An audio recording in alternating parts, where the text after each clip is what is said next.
welcome to my channel. My name is Valentine Lister, and this is my series on mythology for astrology.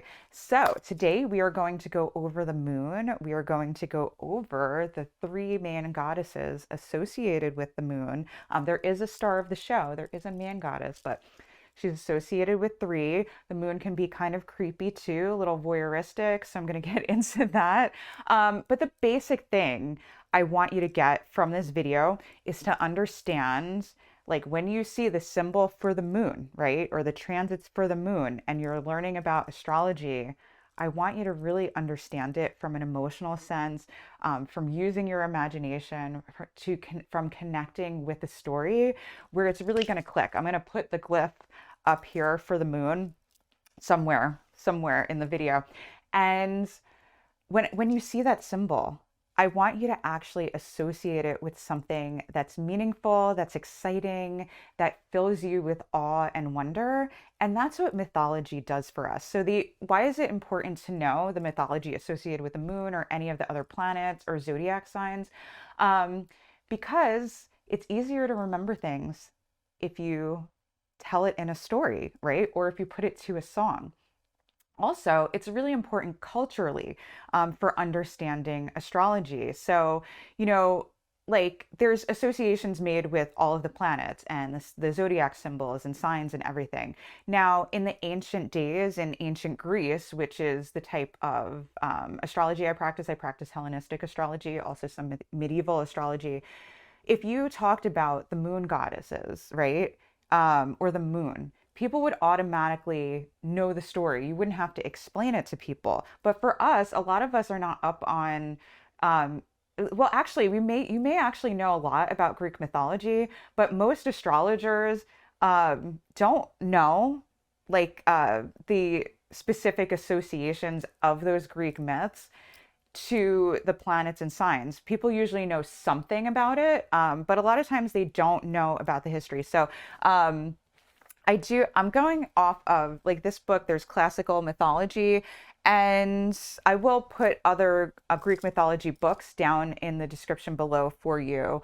But as I was studying, I realized like a lot of astrologers, they actually don't know the history, and especially with zodiac signs, because it's zodiac signs used to not be so important. People don't know like as much as, I think everybody should. So that's why I'm doing this video today. That's why I'm going off on this rant. Yeah, I'm super excited to share about these goddesses of the moon. Before I get into it, just want to let you know who I am. My name is Valentine Lister, and on this channel, I teach about astrology.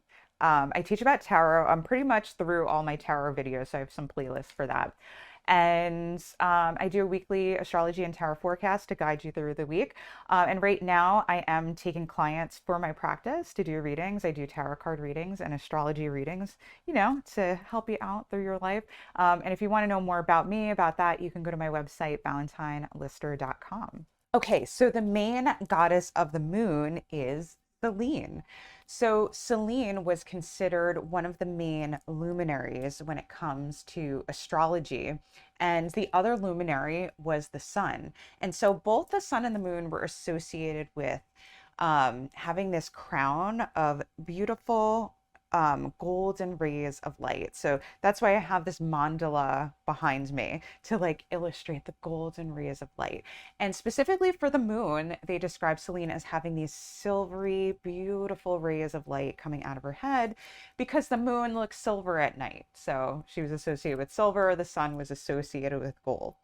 And during the night, it was her job to light up the night sky. During the day, the sun, he also lit up the day sky, right? But at night, sometimes it takes Selene a little while to actually, illuminate the moon because she likes to wander, she likes to chit chat, she likes to hang out with other people. So she was associated with just being lovely and beautiful, and she was very pale because the moon is very pale, like the pale moonlight. So she was associated with that, and she was associated with being super sweet, super loving, and just full of light. And so, like that nurturing light. And we can think of light in astrology as what nurtures us, a source of love, a remembrance of the soul, and the remembrance of just this beautiful, loving energy, like that centered place within us that's vibrant, alive, and full of joy and always youthful. So, speaking of youth, there is only one main myth associated with Selene. And so she had a lover, and he was a young shepherd boy named Endymion. He was super young, he was super cute, and Selene was like, I want him. And so she went to Zeus, the ruler of all the gods, the head honcho, and Zeus is also called Jupiter, but this is Greek myth. So she asked him, like, can I have Endymion? Like, I want to marry him. I want to be his wife. And Zeus was like, sure, go ahead. No problemo. Okay. This is super easy. So Endymion was put into a slumber, like an eternal sleep. And Selene would come by and she would watch Endymion and she'd stare at him in his sleep. And she loved him so much. And she'd get it on with him and have some babies. Super creepy, right? Super creepy. And so, like, it took me a while to understand this myth, but basically it's a remind, here's what I think it's about. So that relationship between the goddess of the moon and Endymion relates to our human experience. And so Endymion would represent the body, or represent being a human, and kind of like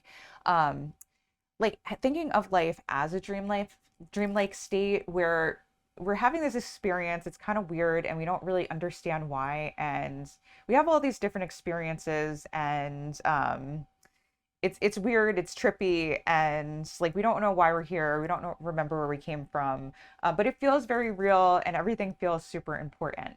The moon is the light that helps us remember our relationship to our soul, that there is something within us that is not from here, and it's a guiding light, right? So the sun is would actually, when we get to the sun is going to represent the soul and the eternal light. And Selene also represents the soul and reminding us of the love that's within us, and, that we are souls. But Selene is a little bit different because she is the one who nurtures us and makes us feel comfortable in that body. It's like, while we're here, we do want a sense of comfort, a sense of love, a sense of nurturing, for our experience. Maybe ultimately we're not a body, we are an eternal soul. Like, I'm thinking about the way I think about life. Like, I am a soul. Like, I don't feel like I'm from here. I feel like this is a temporary experience. But while we're here in the experience, we deserve to experience love, to experience our worth, and value. And so comfort, like, relates to things, like food, sleep, falling in love, having relationships, like having money to be able to, like, take care of us. So basically, like, all of those, like, comfort items that really make us feel good. And yeah, so love, relationships, money, all, like, sex, like, being able to retire early, those things. And so that's why the moon was related to fortune, right? She is the one, the luminary, that's giving us light and comforting us while we're here. So the second goddess associated with the moon is Artemis, and she's related to the first phases of the moon. So the new moon phase, the first quarter moon phase, up until the full moon. The full moon I'd associate with Selene, because that's where she's, like, in her full glory and she tells us something important that we need to know. But until then, Artemis is there helping to birth that full moon. So the myth, Artemis was the daughter of Leto, and Leto got it on with Zeus, or Jupiter, and Hera was not happy about that. So Leto was a human, got it on with a god. And so she was, like, tormented and terrorized by Hera. Like, Leto didn't have any place to deliver her baby. Every place she went to kicked her out because of Hera bringing, like, bad energy, curses to her. So she finally found a place to give birth. She gave birth first to Artemis because she was having twins. Artemis grew so fast that she was able to deliver her baby brother or her twin brother, Apollo. Apollo is also associated, the other god associated with the sun. We'll get to when we get to the sun videos. And so because of that, because she helped deliver her brother, which is super impressive, she gets the gold medal of being the goddess of childbirth. And she was also a goddess associated with the hunt and with like a virginal quality and innocence. And that virginal quality was basically the protector of women. So she protected her mother and she protected women. In one instance for Artemis, she protected her mother because there was a woman named Niobe who was talking crap about her mom. And so um, and so Artemis got so mad, she went and slaughtered her children with Apollo. So Greek myths are pretty nasty. If you're going to hear about Greek myths, they're pretty dark. So just a warning there. There's going to be some gruesome stuff there, but it makes for a good story. And the other thing was Artemis was free to roam around in the woods. She wasn't married to anyone. She didn't have any obligations. She was free to be her and free to focus on whatever she wanted to focus on for her life and to focus on clarity. And Artemis did not had a difficult relationship with Venus or Aphrodite. She didn't like her. And probably because with Venus is all about compromising and negotiating relationships and has a people pleasing part of it. And Artemis is not a people pleaser. So she is associated with Scorpio too. I'll get to that when I get to that zodiac sign. And so Artemis is not about people pleasing. It's about being true to yourself and true to who you are and to your soul, because she's protecting the light of the moon in the new moon and the first quarter moon phase. And the other thing is, she did protect women who followed her in her cult. Everybody got a cult. She would strike down and kill any man who like came and tried to mess with her women, as long as they were devoted to her and loyal to her. So she's loyal to women and protective of women, but she expects the same back from them. So during like the new moon phases, the first quarter moon, Artemis is there to protect the light that's coming in. So the moon is waxing, which means the light is coming from well, it's not going to look like this, but from the right to the left. Which might be this. Like, just think of wherever your right hand is, the moon's light is coming from the right to the left, and that's the waxing phase of the moon. That's when the light is coming into the moon.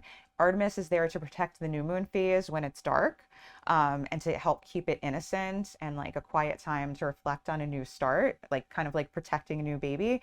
And she's also there for the first quarter moon, which represents a fight or a conflict of something that we need to deal with in order to stay true to our light and to ourselves and to the principles of the soul, and like the being true to the self, because the moon, the light is starting to come in. And so she protects Selene and her light until we get to the full moon phase. Then we get to the third goddess, the badass goddess Hecate, or Hecate. I'm going to say Hecate. Hecate. Hopefully I said that right. Anyway, Hecate is associated with the waning phase of the moon. So we have the full moon. Selene's like, hey, need to guys to see this lesson, have this full thing illuminated for you, like whatever that is, whatever lesson related to, how the planets are relating to each other and the sign and the ruler, yada, yada. And then she goes to wander off, probably hook up with Endymion, and the light is leaving the moon. So that's when it's after the full moon and the light starts leaving, and it's going to, like, if you think of your right, like from your right to your left, the light is going out of the moon. So the light is leaving the moon. The light is like really beneficent, beautiful, lovely, helps us. But then the darkness starts to take over. And when the darkness takes over, that's where Hecate is. And Hecate is, she's related to darkness, the underworld, witchcraft, and sorcery. And she's about taking your power. So as a woman, especially even in the Greek ages, you didn't have a lot of power. And so you needed that, like, protecting, like, that innocence, right? So when you're youth, you're innocent, but then you realize like men might take advantage of you. They might assault you. You might be married to someone without your consent back in the day. And still women experience vulnerability, right? And that's why it was great. Artemis is protecting women. Selene is this beautiful light of women.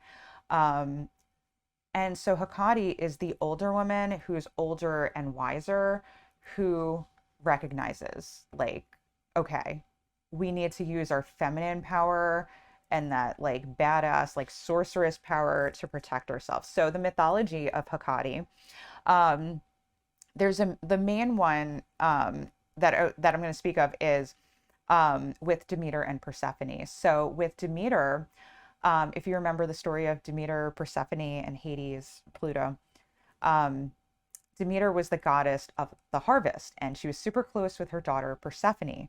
But Zeus or Jupiter gave permission to Hades to kidnap Persephone without Demeter's knowledge as his wife. So he abducted her, took her down to the underworld, and married her. So Demeter is wandering around the earth. She's super depressed. All the crops are dying and nobody can eat because people are starving because nobody told her where Persephone is, and she's grieving and she's really upset. So Hecate comes to Demeter, learns about what happened, and helps Demeter find Persephone in the underworld, because Hecate goes down into the underworld. So Hecate is related to the knowledge of the underworld and the darkness as a woman, and being able to navigate that darkness and be super powerful in that darkness, dark energy. And so after she helped find Persephone, Demeter became devoted to Persephone and was her assistant. And Hecate also did other things where, like, she helped, like, with like Jason and the Argonauts. She helped Jason along the way with like a spell of hers. But basically there were festivals to Hecate because she was super scary. She's connected to the Furies, which is like vengeance. So you can think of Hecate and the last phases of the moon, the last quarter, and the balsamic moon, as related to vengeance. And so it's like an eye for an eye type of justice. Um, so the last quarter phase of the moon, we're letting go of something, but it's in a way that's wise. So it's fighting in a way, and it's getting vengeance in a way that's wise, that's maybe detached.